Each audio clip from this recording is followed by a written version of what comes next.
Aujourd'hui, une nouvelle explosive qui pourrait redéfinir les équilibres militaires au Moyen-Orient. L'Iran affirme avoir abattu non pas un ni deux, mais trois chasseurs furtifs F-35 israéliens au-dessus de son territoire les 13 et 14 juin 2025. Plus incroyable encore, Téhéran prétend avoir capturé deux pilotes israéliens, dont une femme après qu'ils se soient éjectés. Info ou intox? Décryptons ensemble ce qui pourrait être un tournant majeur. D'abord, pourquoi des F-35 israéliens se seraient-ils aventurés si profondément en Iran? Il faut savoir que le F-35 est le seul chasseur véritablement moderne de l'arsenal israélien. Ces F-15 et F-16, bien que nombreux, n'ont pas été modernisés au niveau 4+ génération. Et leurs radars sont considérés comme obsolètes pour des missions à haute intensité. Si Israël a utilisé des bombes gravitationnelles, qui nécessitent de survoler la cible plutôt que des missiles tirés à distance de sécurité, alors l'emploi des F-35 pour pénétrer l'espace aérien iranien devient hautement probable. Ce serait qu'une opération sans précédent, bien plus audacieuse que les frappes antérieures menées depuis l'extérieur des frontières iraniennes.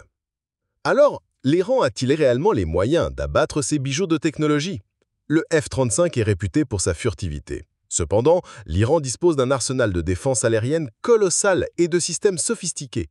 On pense notamment au système radar russe à longue portée Résonance NE, acquis en 2019, spécialement optimisé pour détecter les cibles à faible signature radar comme le F-35. Même si les chasseurs iraniens sont vieillissants, un F-35 configuré pour larguer des bombes emporte très peu d'armement RR, le rendant vulnérable à une interception si ses coordonnées sont communiquées à temps. De plus, l'Iran avait probablement anticipé des frappes sur ses sites nucléaires, concentrant ainsi ses défenses.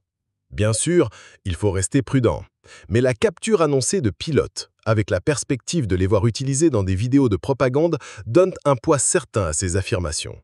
Rappelons aussi que l'Iran a déjà connu des succès notables, la prise de contrôle d'un drone furtif américain RQ-170 en 2011 et la destruction d'un drone de surveillance RQ-4 Global Hawk en 2019, deux appareils extrêmement coûteux et rares.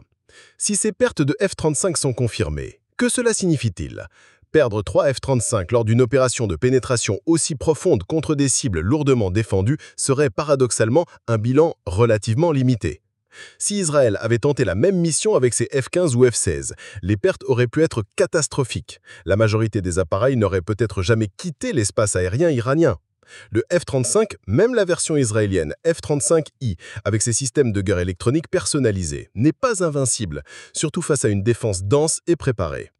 Des rapports suggèrent aussi que des attaques de drones israéliens lancées depuis l'intérieur de l'Iran auraient pu perturber les défenses iraniennes, limitant potentiellement les dégâts. Les conséquences de la perte de ces 3 F-35 seraient considérables. Imaginez les enseignements que l'Iran pourrait obtenir des épaves. Signature radar, matériaux furtifs, capacité de guerre électronique et que dire des informations recueillies auprès des pilotes capturés. Ces données seraient d'un intérêt majeur pour les partenaires stratégiques de l'Iran, comme la Corée du Nord et la Chine, qui font eux-mêmes face à d'importantes flottes de F-35 déployées par les États-Unis et leurs alliés. N'oublions pas que le F-35 est le programme d'armement le plus cher de l'histoire, conçu spécifiquement pour pénétrer les défenses aériennes ennemies. Pour Israël, malgré la supériorité technologique du F-35, les effectifs restent un problème. Les dépassements de coûts et les retards de production limitent le nombre d'appareils disponibles, rendant chaque perte d'autant plus douloureuse.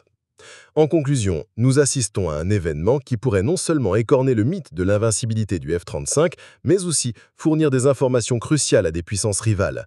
Cela soulignerait également l'amélioration constante des capacités de défense de l'Iran.